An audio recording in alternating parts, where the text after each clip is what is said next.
Hey folks, this is Dr. Emily Scherning with American Resiliency. I'm talking with you today because I think it's time for us to get moving in a new way on the ground. In this video, I want to share my intentions for the year and for our AR community. So, over the past few years with AR, I've been able to put together a decent library of video resources to give us knowledge about local climate projections. I've worked to put together the science in ways we can all understand and use to get ready for the changes that are likely to come. And I want to acknowledge this work hasn't been powered by grant funding, it's been powered by donors like you in the AR community. And this knowledge is just a base, though. Getting ready is what matters, responding to change. And many folks who are climate aware, we can struggle with the response part. Some of the knowledge we uncover on this learning journey can be so painful, so threatening to places and landscapes that live inside of us near the core of who we are. And many of us who envision, who feel the suffering that may come, that is already come to some places, we can be paralyzed by grief and pain. Whether you've already built your understanding of your local climate outlook, you've figured out where you want to move, or you're just beginning your learning journey, in 2025, I want to help you take the next steps from knowledge into action, from location into lifeway. And those are not trivial challenges, right? In fact, they're such big challenges. I want to take a little while to tell you why I think we can do this. I've been interested for a long time in how we move from knowledge into action. That was the focus of my research from about 2011 to 2015 was how to help people move that needle. Because many of you sat in science class and learned facts, but when it came time to apply that knowledge in lab, to put that knowledge into your hands, it felt totally impossible.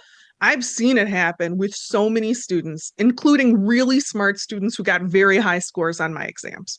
They were masters of content knowledge within the classroom setting. They totally freaked out when they had to apply that knowledge. And I want to tell you, that's a super normal feeling. I've seen so many extremely competent learners hyperventilate, go pale, experience evident physical distress when they needed to move from knowledge into action. That overwhelming, scary response in the body is one of the big reasons that people drop out of science programs. I think it's important to note that these feelings can be particularly overwhelming for men. Did you know most of our viewers are men? It's like 65 to 70%. And that number tends to surprise the men who are actively involved in shaping this community. So I wanted to put it out there because you guys are underrepresented in our conversations and our volunteer crew, and you matter. Our society can make it particularly difficult for men to access and process their emotions. And in some men, that can make their freeze response particularly intense. I've seen it in lab all the time, and some of my favorite teaching experiences at Arizona State University involved supporting tough guys, like genuinely tough guys, first generation college students, working class guys who were trying to pass their core science requirement. Some of them had already had to drop. They knew they needed to stick with it. They knew they needed to pass. And that necessity, of course, it only made these poor guys more scared. And culturally, for a lot of them, being scared was such a forbidden emotion. I knew how much their success mattered to them, to their families, and to their communities. Helping my students from all backgrounds move through their fear, that's always been so important to me. And with these guys, I can't even say how proud I was to be cheering them on while they moved from operating basic equipment with shaking hands to becoming team leaders. If I could get these guys through their gauntlet, they almost always turned out to have leadership capacity. And that's because they had already demonstrated it. They had already done harder things to be the first people in their family to get to college than anything I was going to do to them in my lab. And I knew and recognized their strength. That leadership capacity is important. Being someone who can emerge as a person who can confidently design experiments, break up the work to get it done, and encourage others through the process, I think that has a lot in common with the work we need to do on the ground. These teaching experiences I had in graduate school, they were formative to my research after graduation. I studied how to move beyond knowledge acquisition into how to help learners gain agency and power. And when I talk about agency, this idea about building and cultivating agency, I'm talking about that shaking hands moment, the moment where you don't really believe you can do the thing. Building agency, building your belief in your capacity to act, that's what gets your hands calmed down. When I talk about power, that's when I'm talking about that next step. When those young men in the story I told went beyond getting their hands into being able to use their skills to solve problems for their group. I think it's time for me to help move the AR community into building agency and power. And what my research has shown is that's going to require different teaching and learning techniques than those I've been using to help you build your knowledge. So, in my research, which is becoming fairly well cited in the field, this is a small field, science education research, not a flashy field or well funded.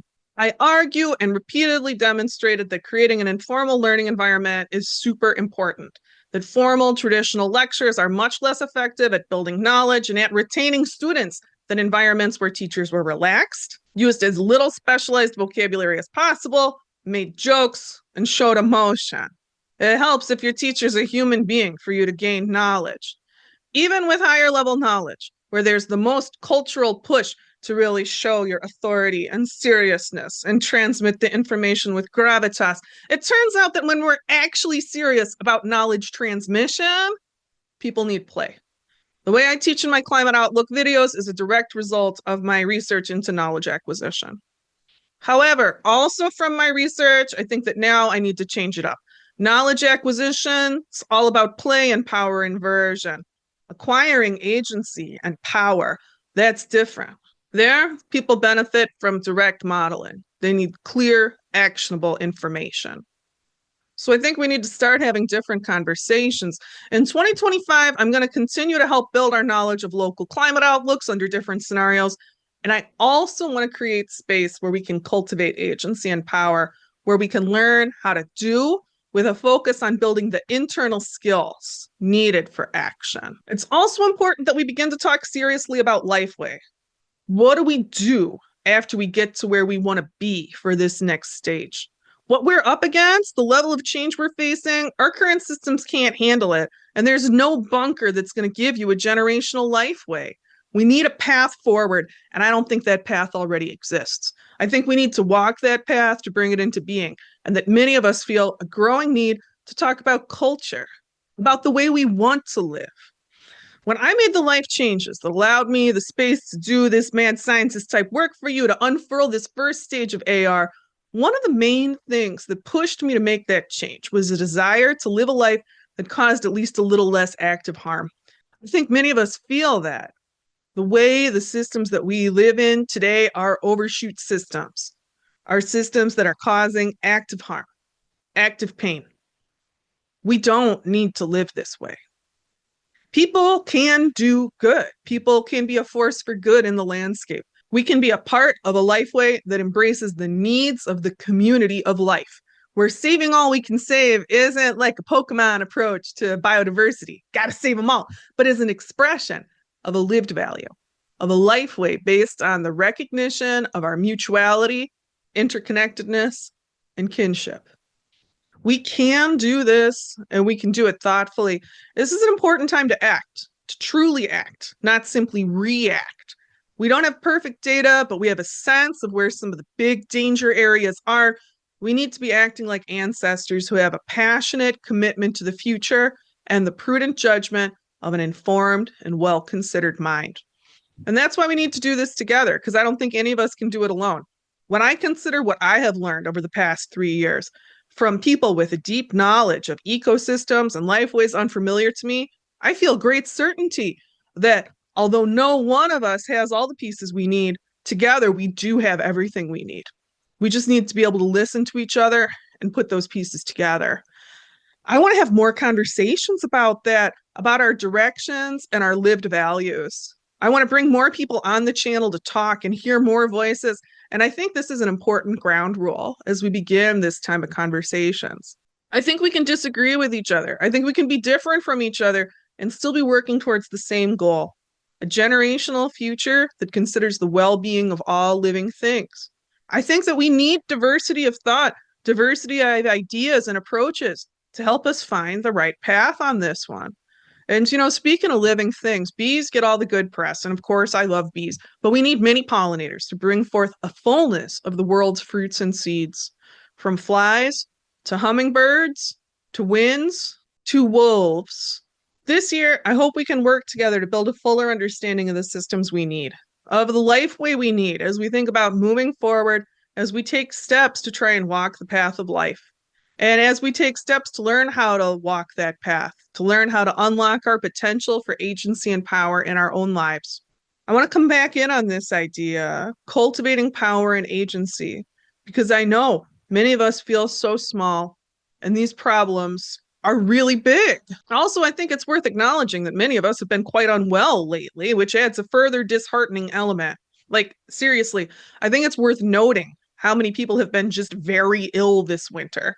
The personal impacts of that have had me thinking a great deal about lungs. So, in Year of the Land, that first video where I talked about plans for 2025, I described the ocean as the great lungs of our planet. That as our scientific understanding of the ocean grows, we're learning that, well, of course, old growth forests also produce large amounts of oxygen. Much of the oxygen we breathe, the majority of the oxygen we breathe, comes from tiny cells. Tiny cells, photosynthetic microorganisms eating light while they float in the vast oceans, not large charismatic organisms. It's easy to become attached to a tree. It's easy to make of a tree a friend or a symbol. It's harder to hold up an endless myriad of invisible life forms. I think there's a poetry, a real beauty in the way that these truths are evident in our lungs. I developed pneumonia for the first time in December, which I did not enjoy. 1-star experience. As I was lying around, discomforted by the alarming sounds my lungs made as they filled with fluid, I thought about the importance of tiny cells. When we think about lungs, where there are big systems that we can see, the big tubes in the lungs, they branch from a single point, right? They call it the bronchial tree. The structure of the tubes in the lungs, you can see it looks so much like a tree. The forms in nature, they echo in so many ways. All the air that moves through our bodies goes through that single visible point, the branching of that tree. But no oxygen gets absorbed there. Nothing actually enters or leaves our bloodstream at that single visible point where anyone would look and say, that's the place. The air goes there. When I was sick, my large airways were pretty clear, but the delicate cells lining the finest branches of my lungs, those myriad individuals who actually do the work of oxygen exchange, they were not okay. What is visible is not always what is doing the work. The effort we make in our own lives, these efforts can feel so small that sometimes we think they're pointless. But that is why I'm now alive and breathing, is enough of the cells in my lungs were able to keep doing the work, to keep doing their tiny, precious work, that my body could make it through the difficult time and heal. When I think about life on Earth, we are all so connected. And the work that we do, each of us small, it's important to remember that is the way work gets done. That's the way the work of living gets done in the body. That's the way the work of living gets done in the world, is by small things, by the vastness of cells in the ocean, by the vastness of cells in our bodies. It matters if we should do our work. We never know what possibilities our work will bring forward, what may live because of what we do. To return to the metaphor of the body, healing can be unexpected and healing can be painful. When I was so ill with the pneumonia, I coughed and coughed, long, painful coughing fits, often so hard I would throw up. It was awful. And one morning I had a particularly bad fit accompanied by incredible pain in my lower abdomen. And what happened was some of my abdominal muscles that had been kind of tapped out since I had my kids, they re-engaged, which not only hurt a lot, but has also been really awesome. Now I have more pain-free movement in my body than I've had for a decade. It takes less effort for me to stand up straight than it has for more than a decade. It's been wonderful.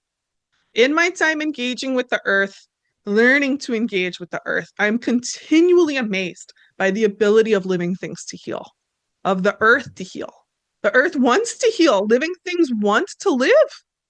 And I don't mean to say here that we should assume things will be fine if we think enough good thoughts, that we should expect a miraculous restoration. I'm saying life is weird and life can surprise us, and sometimes out of great sickness and pain, unexpected healing can emerge. But for healing to happen, we must stay alive. And that's our work now, to make the right path, to find our way to Lifeway, to unlock our individual potential for agency, for power, to do all we can to help the earth heal. We need positive action for that. For too long in climate, we have talked only about mitigation, about the need to pull back, to reduce our emissions, to reduce our footprints and impacts. And there are ways we need to do that, but it's not enough. It's no longer enough to refrain from active harm. We must take up the work of healing. We must see what good we can do. We must see what we can nourish, what we can cultivate in this age of loss.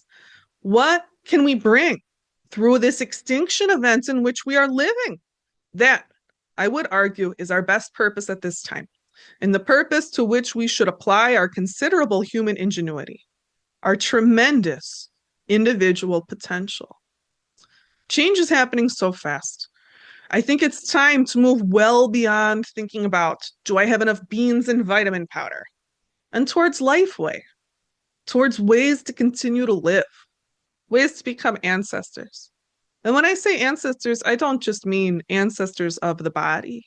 I mean ancestors of a Lifeway, ancestors of a way to move forward. This first stage of my work, I hope it will be useful and that we have been able to identify areas with potential, areas where the work of healing may have particularly strong impact and ability to endure. We could pour all of humanity's efforts into saving the tropical reefs, the beautiful coral reefs, and at this time, I don't think we could save them. I think we need to look at this, that they're not going to be able to live wild and free. The earth is moving beyond their tolerance point. But accepting what we're likely to lose doesn't mean there's nothing we can save. There's still so much we can save if we accept that the future isn't going to be like how we were taught, which is a process involving grief. We could find ways to build the best future we can, build a life we care about, and build a future that's real.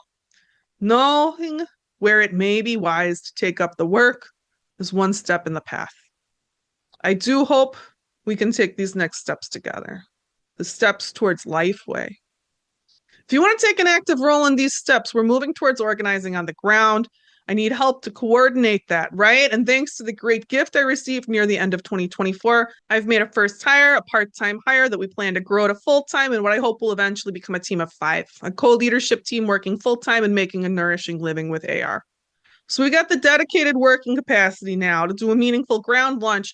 And as you can tell by my discretion here regarding my colleague, you don't need to be visible to be part of this movement. If you'd like to donate to contribute to growing our capacity, we're in a position to make good use of your gift. We're ready to roll. It's time to get ready. We've got a volunteer intake form. You'll see that as the top link in the video description. This is going to be helpful as we try to get people together for work on the ground. We want to give you tools that'll help you build resilience in community wherever you are. If you're interested, I'd like you to fill out this form now. If you're on the Discord, I'll post the link on the Discord so that we can get organized over there too, even though we've done a lot already to identify our skills in our regions. This is an important time for us to connect with potential resilience leaders, people on the ground who'd be willing to learn to facilitate workshops, to hold resources for your local community, and to help bring people together. As we gather people, we're currently piloting and developing resources to help you learn effective ways to communicate, organize, and move forward with strengthening and creating the local systems we need. First, centering around basic needs like food, water, and community. I want to help you to be able to identify the current states of these systems, their strengths and weak points, and get the skills you need to start building the resilient systems we need. There's a pilot program running now. We're planning to release information on how to join the next phase and learn to be a facilitator on March 20th. So if you're interested in volunteering to build resilience in your community on the ground, get some time to think about it, fill out the form, and we're going to help you hit the ground running. Our goal for the end of March is to help set up our leaders to operate autonomously. If need be, things are getting weird. These are the kind of conditions where distributing knowledge, agency, and power as broadly as possible are important. If we become disconnected, I want you to have as much as I can give you. We'll be backing up volunteer information offline every week and keeping physical copies. And on the channel here, I want to do more to try and help you through the pain because these are hard times. And maintaining internal stability, emotional resilience is very important for our ability to keep thinking. If we want to build the best future we can, we need higher order skills like discernment, and we need our best judgment for these times. It's an essential goal to retain our rational and empathic capacities even under great stress. How else can we say when a person needs compassion versus when a person is engaged in inappropriate boundary violation? This essential goal is a difficult goal, the kind of goal we pursue with the hope of improvement rather than perfection.